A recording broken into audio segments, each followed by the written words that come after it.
কোথা থেকে কোথায় নেমে পেলাম। ছিলাম আমরা আসমানে, আজ আমরা নিচে নেমে গেলাম সাত্তবক জমিনে। আজ আমাদের জিল্লতি, আজ আমাদের লাঞ্ছনা, আজ আমাদের দুর্বলতা, ব্যর্থতা। 92 থেকে 97 লাখ ইয়াহুদি মাত্র ইসরায়েলে, 1 কোটি না, 1 কোটির চাইতে কম ইসরায়েলের ইয়াহুদি। তারা আমাদের 180 কোটি মুসলমানকে বৃদ্ধাঙ্গুলি দেখাচ্ছে, 57টি মুসলিম রাষ্ট্রের মুসলমানকে বৃদ্ধাঙ্গুলি দেখাচ্ছে। আমাদের দুর্বলতা কি পরিমাণ, আমাদের ব্যর্থতা কি পরিমাণ, আমাদের লাঞ্ছনা কি পরিমাণ। কোন দিন সমাধান হয় কে জানে।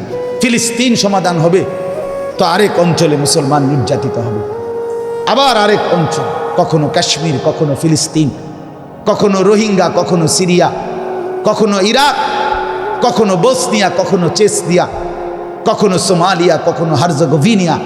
এইভাবে নির্যাতন হবে। হতে হতে কোনো দিন হতে পারে দুষ্ট কাফের আর বেঈমানদের দ্বারা আমরাও নির্যাতিত হব।